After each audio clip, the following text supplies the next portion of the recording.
ver, pueden hacer preguntas. Entonces, la primera, yo tenía una confusión. Como dijo que hoy nos iba a tomar una prueba de todito, yo estaba viendo y revisé el libro de Silverton. Y en el libro de Silverton dice que secreta la de la hipófisis 6 hormonas. ¿Cuáles? La de la hipófisis 6 hormonas. Ya, y igual en el de Tórtora está que son 7. Ya, pero vamos contando, es fácil. O sea, sí me di cuenta, le cambia a la melanocito estimulante. Ajá. Se toma en cuenta y la otra no. Y la otra no. No, sí es importante, ¿no? Tomarle en cuenta la melanocito estimulante, porque sí es una hormona. Lo que pasa es que muchas veces es por la edición de los libros. Entonces, los libros más antiguos no tienen la información completa, ¿sí? Pero Silverton está más actualizado. Entonces, siempre... O sea, en este caso sería Tórtora, porque Silverton solo dice 6 y Tórtora dice 7. Y Tórtora especifica que decía que la melanocito estimulante es una hormona que no actúa directamente en los humanos, sino en el color de la piel. No, porque la melanocito estimulante también actúa a nivel del hipotálamo. En otro segmento del hipotálamo, ¿Ya? sí, que es justamente el núcleo 4, que es otro núcleo, para producir saciedad. Entonces, eso les digo. O sea, dependiendo del libro, nos puede dar más o menos información. Entonces, esas cosas sí me interesa que me vayan diciendo, porque en el momento que yo haga las preguntas para el examen, ustedes me van a decir, yo respondí como está acá, yo respondí como está acá. Pero siempre tienen que demostrar de dónde sacan ustedes sus respuestas, ¿ya? Pero lo más importante es siempre tener en cuenta cuáles son las hormonas que hemos ido revisando y con eso ustedes saben exactamente la información que tienen que tener. A ver, ¿cuáles son? Hormona de crecimiento, ¿Cuál? la hormona tiroestimulante, Tiroestimulante. la hormona folículo estimulante, ¿Cuál? Folículo estimulante, la luteinizante, la hormona prolactina y Adrenocorticotropa, y la melanocito. ¿Cómo es? melanocito estimulante. Melanocito estimulante. Me confundo con la melatonina. Ahí está. 7 hormonas producidas por 5 tipos de células. Esa es la información correcta. 5 células, 7 hormonas. ¿Qué más?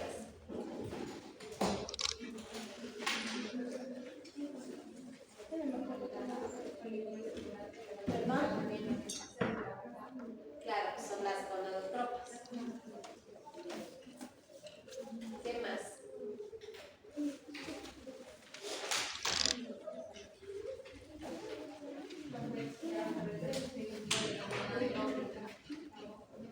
Ya, yo les dije que vayan a consultar las definiciones. ¿Alguien tiene su libro a la mano?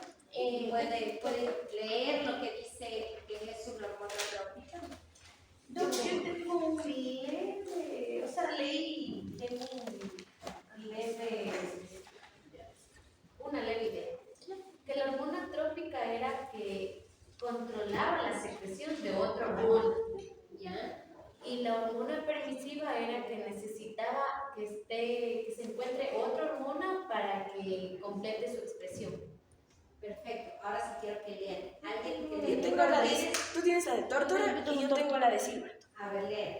Tórtora dice que las hormonas que actúan sobre otras glándulas endócrinas se llaman hormonas trópicas. Ya, ¿y qué dice Silvia?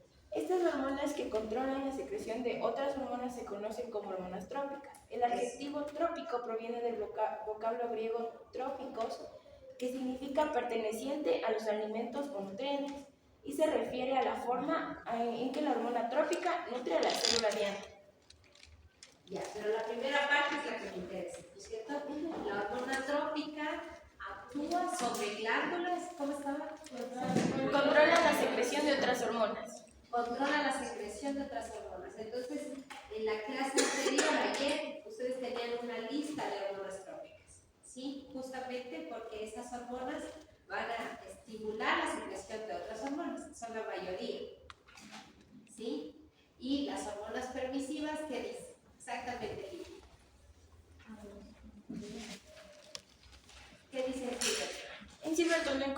hormonas permisivas. Al final del capítulo 7, ahí está. Yo tengo un resumen. Que no pueden ejercer sus efectos de forma completa sin la presencia de otras hormonas. Ya, entonces ahí está clarito, ¿no? Mientras que las hormonas trópicas ayudan a la producción de otras hormonas, las hormonas permisivas necesitan la acción de otra hormona para producir su función. Perfecto, ya quedó claro, ¿verdad? ¿Qué más? La trópica ayuda a otras hormonas y En el libro está, ya, ahí tienen que revisar, tienen que venir leyendo. Entonces las hormonas del hipotálamo son trópicas y las de la hipófisis son permisivas. Algunas, no todas, y algunas de la de hipófisis también son trópicas.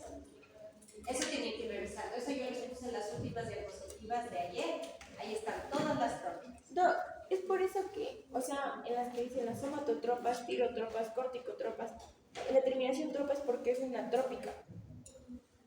Sí, verán, aquí está.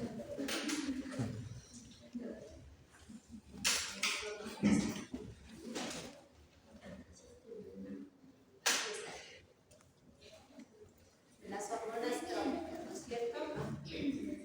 Entonces tenemos las glándulas tanto del hipotálamo como glándulas de la pituitaria. Entonces tenemos a la CDH, que es la hormona estimuladora de cronotropa, y también la glándula ACTH es una hormona trópica. Entonces díganme por qué sí serían hormonas trópicas.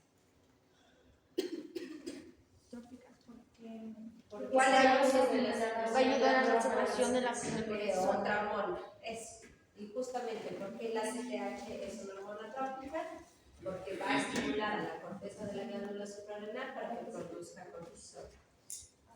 Entonces, miren, aquí lo mismo, la TDH es trópica porque estimula la adenohipófisis para que se secrete la TSH. Y la TSH es trópica porque estimula a la tiroides para que se secrete hormonas tiroideas. Sí, lo mismo la hormona liberadora de crecimiento, de gonadotropinas, ¿no es cierto? Y la LH y la TSH también porque estimulan el ovario y estimulan a los testículos. Entonces, bien, y las no trópicas, en cambio, son.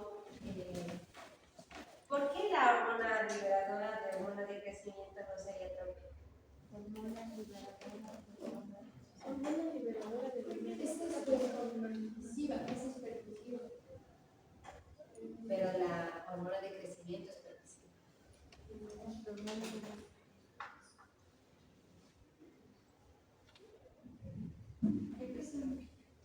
¿Por qué la hormona liberadora de hormona de crecimiento no es trópica?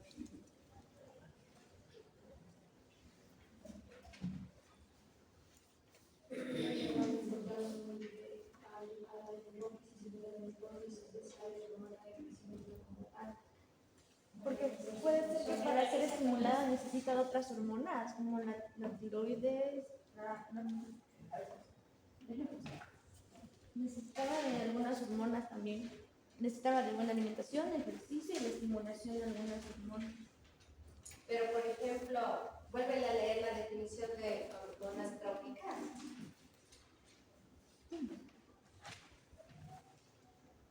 Controla la secreción de Ya. Justamente la hormona liberadora de hormona de crecimiento controla la liberación de hormona de crecimiento. Pero sí, tienes razón. Es por los otros estímulos, ¿sí?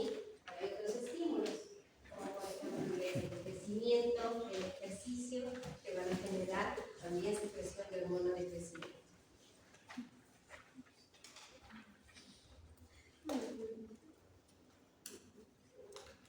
Por el estrógeno, el cortisol y la insulina, esas son las hormonas. ¿Sí? Entonces hay que tener claro ese concepto de hormonas trópicas y hormonas permisivas. ¿Qué otra pregunta tiene?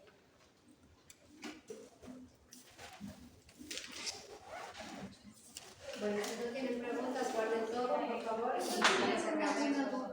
Es que decía en el libro de su cuerpo que las hormonas son negativas por el estudio y se convierten en organismos negativos por el ¿Se acuerdan que habíamos hablado al inicio de que las hormonas tienen una vida media?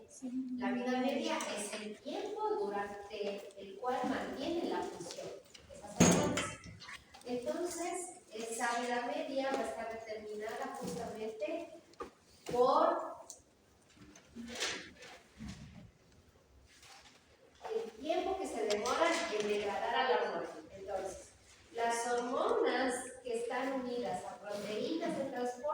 tienen una vida media más larga, porque esa proteína de transporte evita que las enzimas que normalmente están en la sangre las degraden.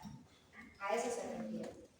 Entonces, si una hormona está libre en el torrente sanguíneo, su vida media es súper corta. Por ejemplo, la insulina. ¿Se acuerdan que decía que la insulina puede ir acompañada de proteínas de transporte, pero la mayor parte es hormona libre? Entonces, como es hormona libre, vienen las enzimas y la van degradando. Por eso la vida media es 5 minutos. ¿Sí? Entonces, entre más tiempo estén con hormonas de transporte, con proteínas de transporte, su vida media va a ser más larga. ¿Ok? Porque eso les protege, evita que las enzimas entonces le degraden. ¿Qué otra pregunta?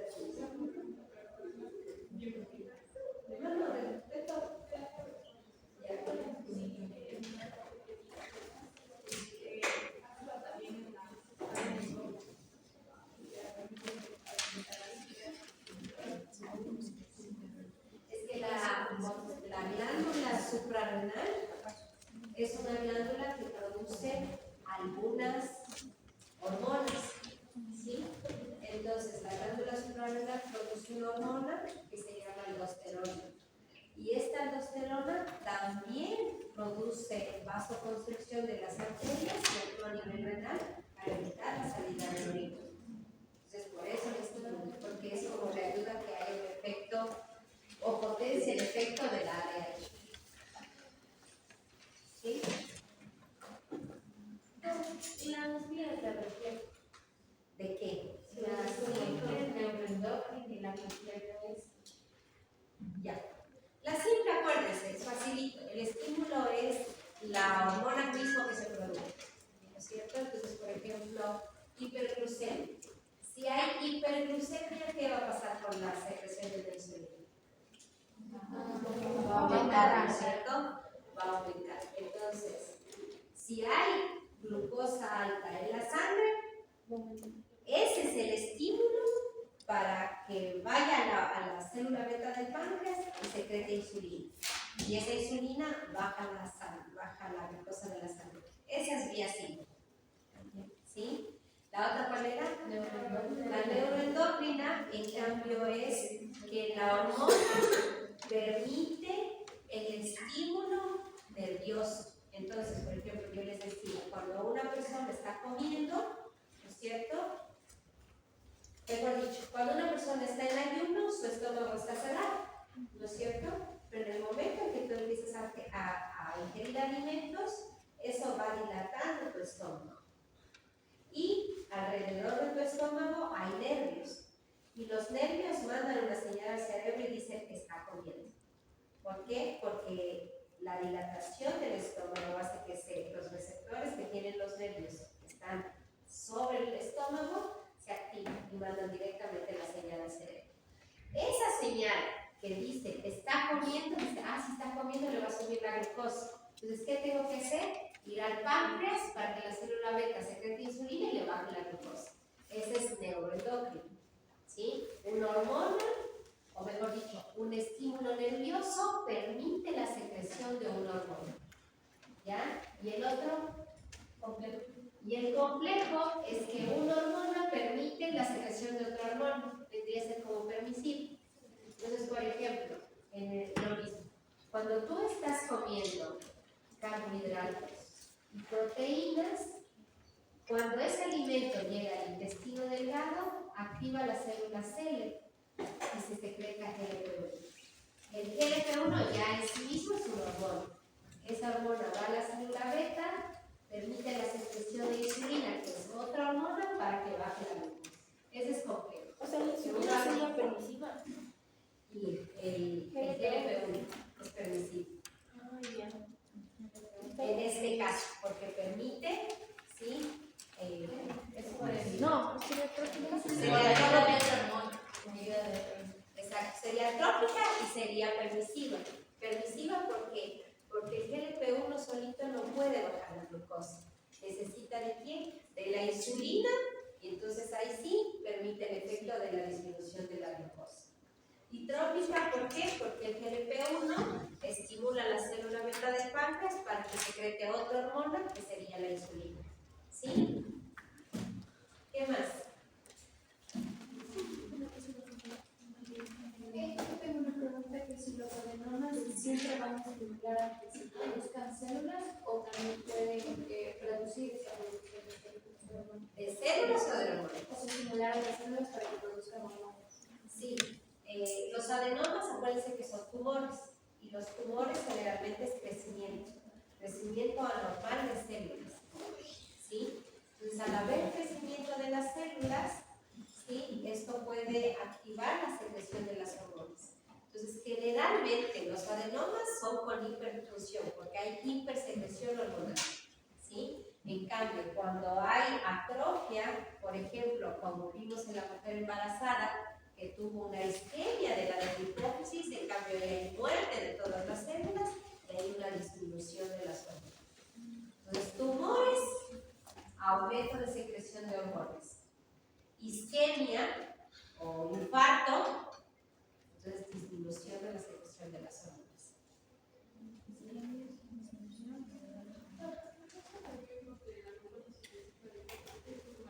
Ajá. Eso lo van a decir en el examen, ¿no? Eso ya vamos a ver en la segunda unidad. Pero quería que tengan claros esos conceptos porque domina más esa parte molecular. ¿Ya? Pero eso lo van a ver en el examen.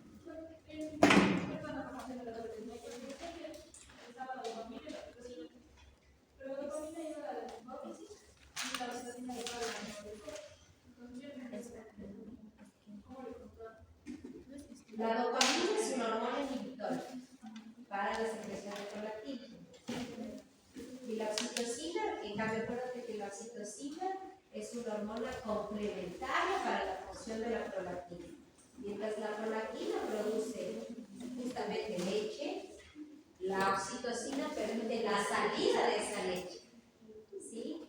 Pero en cambio la dopamina solamente inhibe la secreción de la prolactina de las lactotrofas y los glucósidos.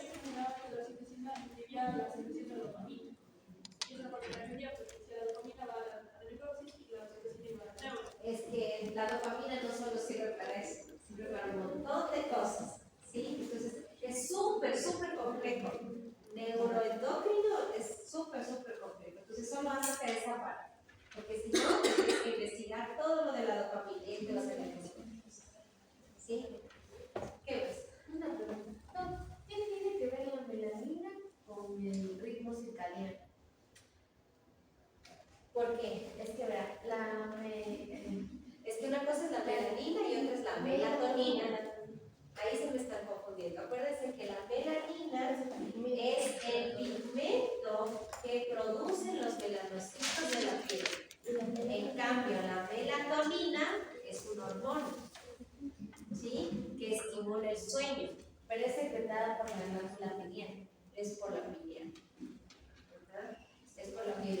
Y esa, en cambio, permite que, ¿se acuerdan que hablábamos del ritmo circadiano? Y yo les decía que hay hormonas que se producen en el día y hay hormonas que se producen en la noche. Entonces es súper importante para tu cuerpo saber cuándo es de día y cuándo es de noche. ¿Cómo sabes cuándo es de día y cuándo es de noche? Por la melatonina. Porque la melatonina recibe los estímulos de la claridad, del sol, de la luz e inhibe su secreción. ¿Sí? Entonces ahí tu cuerpo sabe que estás de día. Pero cuando empieza a aumentar la secreción de melatonina en la noche, entonces tu cuerpo sabe que es de noche y todas las hormonas que se producen en la noche empiezan a producirse. Cuando no hay melatonina, se hace un relajo todo. ¿Por qué? Porque las de la noche se empiezan a producir en el día y eso es súper malo. Entonces eso es lo que pasa, por ejemplo, en las personas que trabajan en las noches y madrugadas. Aumentan un montón de enfermedades justamente porque se altera el ritmo circadiano.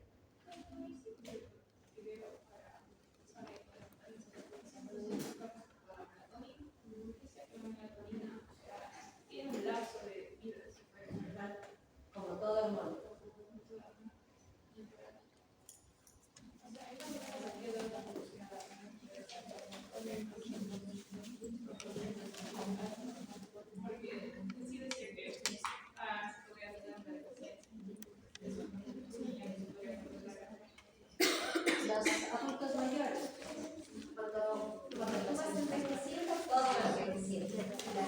producción de la melatonina va disminuyendo. Y por eso ellos ven que ellos duermen muy poquito, se despiertan a la madrugada, duermen en el día, su ritmo circadiano cambia y la secreción de sus hormonas también se altera. ¿Sí? Entonces, ¿cómo? La melatonina ayuda al sueño para mantener la noche y ayudar a el ritmo circadiano completo. ¿Por qué es ritmo circadiano? Porque es circa, es círculo. Es un círculo de las 24 horas, 12 días, 12 noches. Y eso es lo que ayuda a mantener la melatonina.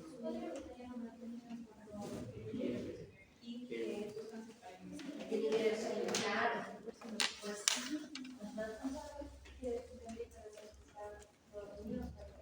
se cree. No, pues la idea es que sea en la noche. Claro, está en la vida. No, pues sí, no se cree.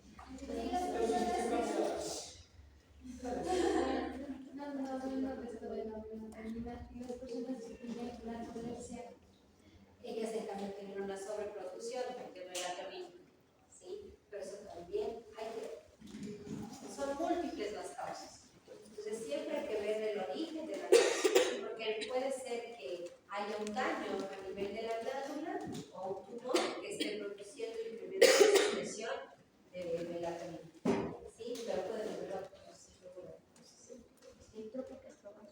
Y para la gente que cambia su horario, trabaja en otro horario del día. Es un problema grave. Las otras hormonas alteran la producción. Entonces, por ejemplo, en países donde tienen días más largos o gente que trabaja en la noche, lo que deberían hacer en el día es tratar de bloquear la luz de su habitación para que pueda secretarse las hormonas. Pero es bastante complejo e incrementa el riesgo de enfermedades, sobre todo metabólicas y cardiovasculares. Entonces, las personas que trabajan en la noche tienen más problemas de infartos, tienen más obesidad, tienen más diabetes por la alteración de niveles Los que cambian su horario, entonces van a otro país que. O sea, si es agudo no pasa nada.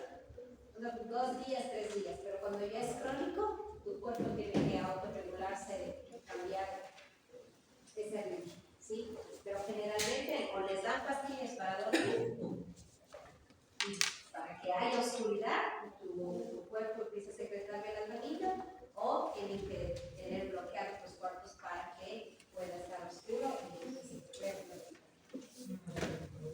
Si alguien de aquí, de Latinoamérica, se ve uno, le dice que cambia el tiempo. Pero es agudo, o sea, es algo rápido.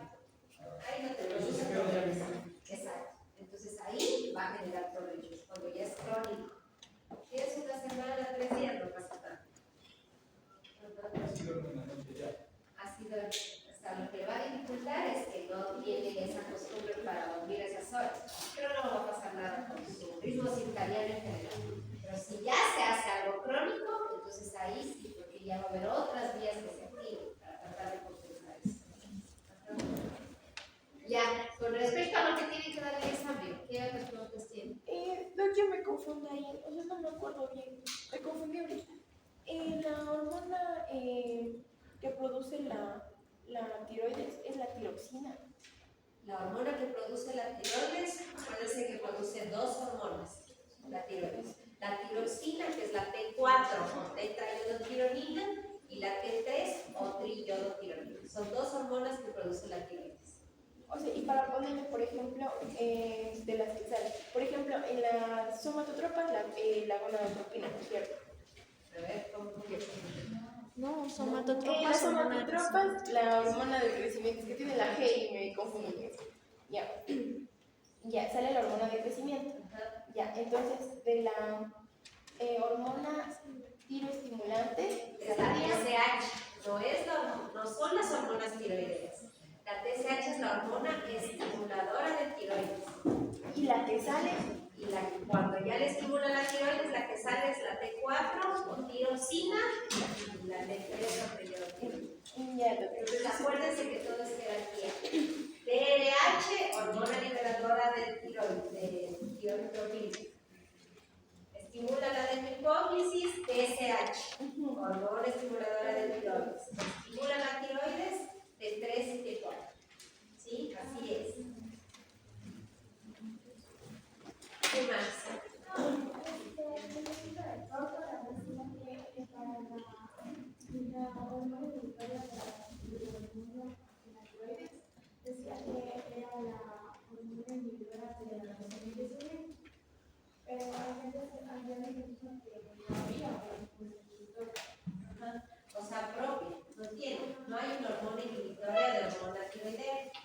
sino son otras hormonas las que permiten la inhibición.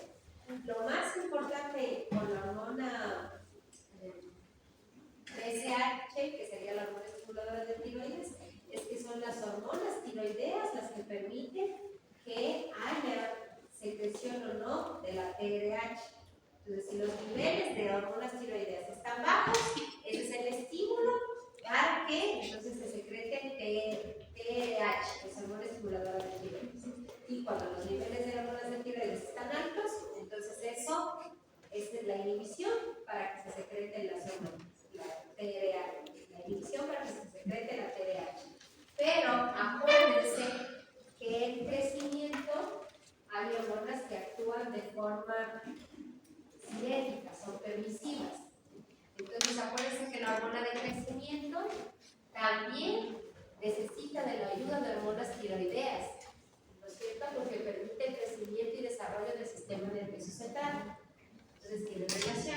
Entonces por eso es que también el inhibir. ¿Sí? O sea, hay relaciones entre las hormonas también. No, como tal propia no tiene. Sino son las hormonas tiroideas las que promueven la secreción o no secreción de la TRH. ¿Qué más?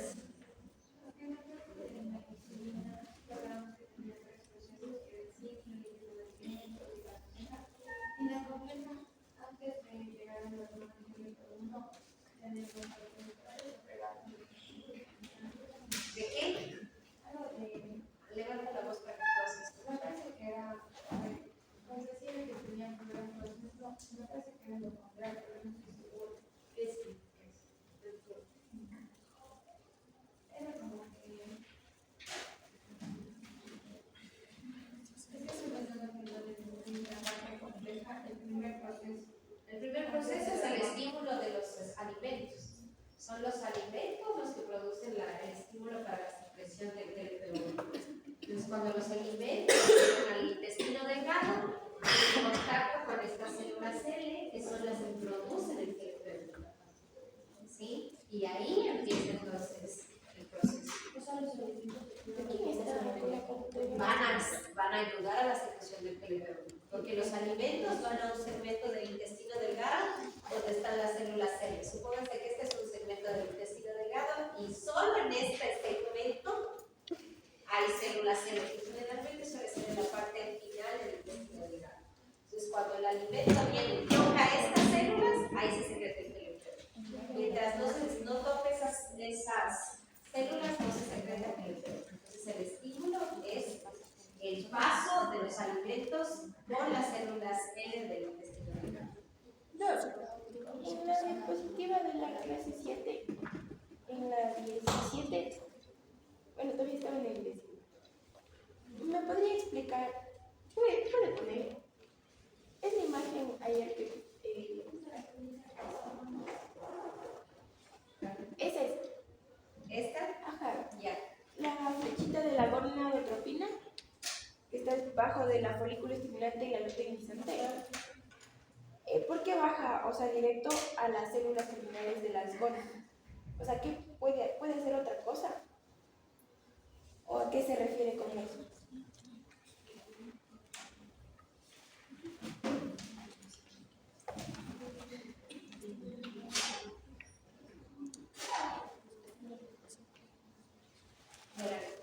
Aquí justamente tenemos a la FSH y a la LH, que generalmente estas van a los ovarios y van a los testículos. Y acuérdense ustedes que yo les había mostrado una imagen en la cual decía que la FSH, por un lado, permitía el desarrollo del óvulo, pero también permitía la secreción de los estrógenos. Entonces, cuando aquí habla de las gonadotropinas de FSH y producción de estrógenos y progesterona, está hablando de la FSH, ¿no es cierto? Sí, ¿no es cierto? Sí.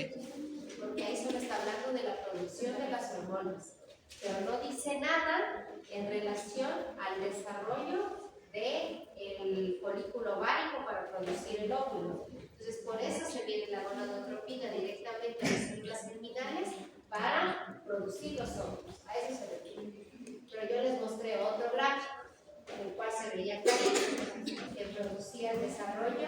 el ovario. Y ahí mismo, entonces, mientras se va desarrollando el folículo ovárico y va madurando el óvulo, va secretando estrógeno. Ahora, si es que ese óvulo es fecundado, ¿no es cierto? Y se implanta, en cambio, el mismo estímulo de la FSH va a hacer que secrete progesterona. ¿Ok? Y lo mismo con los varones.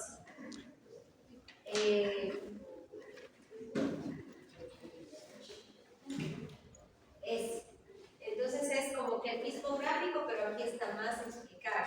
¿Sí? Ese tiene en el anterior clase. Entonces dice los dos efectos que hacen las hormonas, la FSH y la LH, que es la producción de otras hormonas como los estrógenos y progesteronas, pero también el crecimiento del óvulo.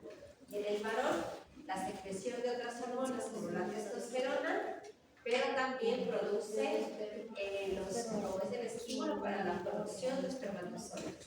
¿Sí? Entonces a eso se refiere lo de células terminales de las hormonas. Es lo mismo, solo que es otro gráfico que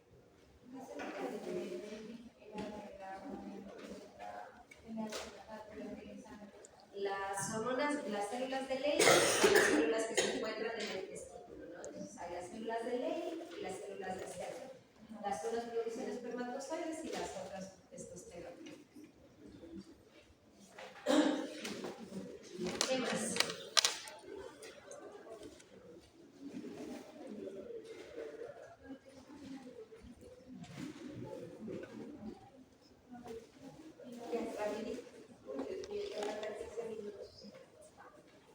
Es largo el examen.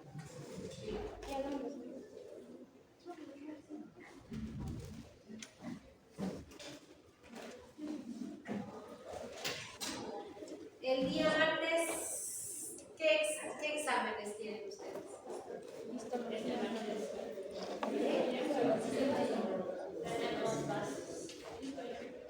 Yo tengo. Y el lunes, ¿qué viene?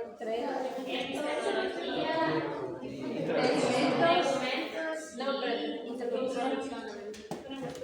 Ese es de lado.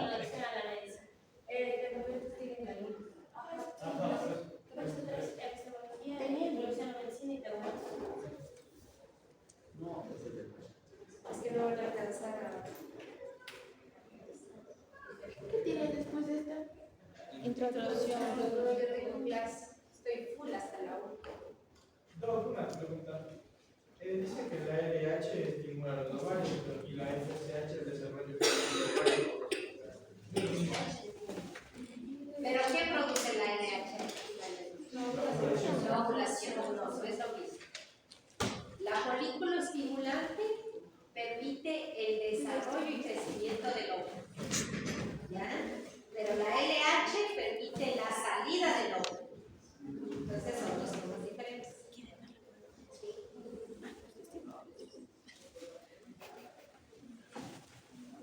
Está difícil, ¿no? No sé. Voy a buscar a alguien que no sabe.